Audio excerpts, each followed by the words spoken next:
হচ্ছে প্রথমে শ্বাসরোধ করে খুন, তারপর দেহ টুকরো টুকরো করে পাচার। বাংলাদেশের এমপি আনোয়ারুল আজিম আনারের খুনের তদন্তে চাঞ্চল্যকর তথ্য।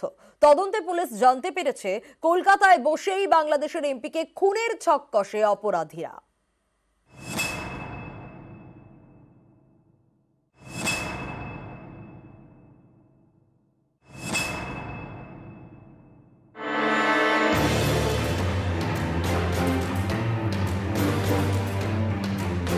নিউটাউনে খুন বাংলাদেশের এমপি আনোয়ারুল আজিম আনার, হাড় হিম করা হত্যাকাণ্ড, নৃশংসভাবে খুন। সূত্রের খবর, তদন্তকারীরা জানতে পেরেছেন নিউটাউনের ফ্ল্যাটের বেডরুমে প্রথমে শ্বাসরোধ করে সাংসদকে খুন করা হয়, তারপর দেহ নিয়ে যাওয়া হয় রান্নাঘরে, সেখানে ধারালো অস্ত্র দিয়ে কোপানো হয়। প্রমাণ লোপাটে রান্নাঘর সাফও করে অপরাধীরা। তবে ফ্ল্যাটের দরজা এবং খাটে রক্তের দাগ মিলেছে। উদ্ধার হয়েছে গ্লাভস। দেহ টুকরো টুকরো করে ব্যাগে ভরে 3 দিন ধরে সরানো হয়। এই হত্যাকাণ্ডটা আসলে তাদের দীর্ঘদিনের একটা পরিকল্পিত প্ল্যানের একটা অংশ। উদ্দেশ্যটা ছিল যে এমনভাবে গুম করা হবে তাকে যেন কেউ কোনোদিন তার অস্তিত্ব না পায়। তদন্তকারীরা মনে করছেন এক ক্যাবে করেই দেহাংশ পাচার করা হয়। সেই গাড়ির খোঁজও মিলেছে বলে পুলিশ সূত্রে দাবি। চালক জুবেরকে পাকড়াও করেছে সিআইডি। পুলিশের দাবি, খুনের সময় নিউটাউনের ফ্ল্যাটে মোট 7 জন ছিল। দেহ কাটার জন্য সিয়াম নামে এক যুবককে নিয়ে আসে গাড়ি চালক জুবের। সিয়ামের খোঁজ চালাচ্ছে পুলিশ। তদন্তকারীরা জানতে পেরেছেন কলকাতায় বসেই বাংলাদেশের এমপিকে খুনের ছক কষা হয়। এয়ারপোর্টের কাছে ভিআইপি রোডের ধারে এই হোটেল, এখানে বসেই খুনের ছক কষে অপরাধীরা। এই ঘটনায় বাংলাদেশ থেকে 3 জনকে গ্রেপ্তার করেছে পুলিশ। এদের মধ্যে 2 জন ফয়সাল এবং মুস্তাফিজুর কলকাতার সদর স্ট্রিটের হোটেলে ছিল। গত 2রা মে থেকে টানা 11 দিন, 13ই মে এমপি খুনের দিন তারা হোটেল ছাড়ে। এই হোটেলের সিসি ক্যামেরার ফুটেজও খতিয়ে দেখছে পুলিশ। পুলিশ সূত্রে খবর, বাংলাদেশের এমপিকে খুনের পর চিনার পার্কের হোটেলে ছিল অপরাধীরা 14ই মে থেকে 18ই মে পর্যন্ত। বৃহস্পতিবার সেই হোটেলে যায় বিধাননগর পুলিশ, সিসি ক্যামেরার ফুটেজ সংগ্রহ করে। নিউজ 18 বাংলা। নিউটাউনে বাংলাদেশের এমপি খুনে পদে পদে রহস্য। এই রহস্যের সমাধান অ্যাব ক্যাব এবং সিসি ক্যামেরার ফুটেজে।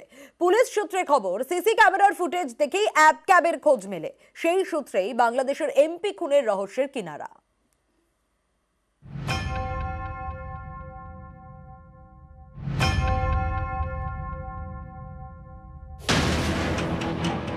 চিকিৎসা করাতে কলকাতায় এসে খুন বাংলাদেশের এমপি, এ নিয়ে পরতে পরতে রহস্য। এই রহস্যের সমাধানে পুলিশের অস্ত্র সিসি ক্যামেরার ফুটেজ। তদন্তে পুলিশ জানতে পেরেছে কলকাতায় এসে বরানগরে ওঠেন বাংলাদেশের সাংসদ আনোয়ারুল আজিম আনার, ওঠেন বন্ধু গোপাল বিশ্বাসের বাড়িতে। গোপাল বিশ্বাসের অভিযোগের ভিত্তিতেই সাংসদ নিখোঁজের তদন্ত শুরু করে পুলিশ। পুলিশ সূত্রে খবর, প্রথমে বরানগরে গোপাল বিশ্বাসের বাড়ির এলাকার সিসি ক্যামেরার ফুটেজ খতিয়ে দেখা হয়। দেখা যায় মোড়ের মাথায় একটা অ্যাব ক্যাবে ওঠেন বাংলাদেশের এমপি আনার। সেই অ্যাব ক্যাবের চালককে খুঁজে বের করে পুলিশ। তারপরেই একে একে খুলতে থাকে রহস্যের জট। পুলিশ সূত্রে খবর, অ্যাব ক্যাব চালককে জিজ্ঞাসাবাদ করে জানা যায় নিউ মার্কেট চত্বর থেকে গাড়িটি ভাড়া করা হয়। সেখান থেকে একজন গাড়িতে ওঠেন, বরানগরে এসে আরেকজনকে গাড়িতে তোলেন। দুজনেই নিউ টাউনে বিশ্ব বাংলা গেটের সামনে নেমে যান। এরপর বিশ্ব বাংলা গেটের কাছের সিসি ক্যামেরার ফুটেজ চেক করে পুলিশ। তাতে দেখা যায় অন্য একটি অ্যাব ক্যাবে উঠছেন বাংলাদেশের এমপি এবং তার এক সঙ্গী। এই অ্যাব ক্যাব ফলো করেই জানা গেছে তাদের গন্তব্য ছিল নিউ টাউনের আবাসন। এই আবাসনের সিসি ক্যামেরার ফুটেজ থেকে জানা গেছে গাড়িতে বাংলাদেশের সাংসদের সঙ্গে আরো 4 জন আবাসনে ঢোকে। পুলিশের সন্দেহ ওই 4 জন হলো ফয়সাল, সাজিদ, আমানুল্লাহ, মুস্তাফিজুর এবং সেলেস্টি ওরফে শ্রীরাশ্রী মজুমদার। এর মধ্যে আমানুল্লাহ, ফয়সাল, সাজিদ মুস্তাফিজুরকে গ্রেফতার করেছে বাংলাদেশের পুলিশ। কলকাতা পুলিশ এবং আমাদের বাংলাদেশের ডিবি আমরা সম্মিলিতভাবে কাজ করছি এবং আমরা একে অপরের সাথে আমাদের তথ্য আদান প্রদান করছি। আমি মনে করি যেহেতু আমরা ক্লু বের করেছি, রহস্য উদ্ঘাটন করেছি, অবশ্যই আমরা আশা করি পুরা ভুড়ি না পেলেও খণ্ডিত অংশ আমরা আমাদের কলকাতা পুলিশ উদ্ধার করবে এবং পাশাপাশি আমরাও এর সাথে আরও কোনো ব্যক্তি এর সাথে জড়িত আছে কিনা সেটাও আমরা খুঁজে দেখছি। পুলিশের সন্দেহ এই খুনের মাস্টারমাইন্ড আখতারুজ্জামান শাহিন।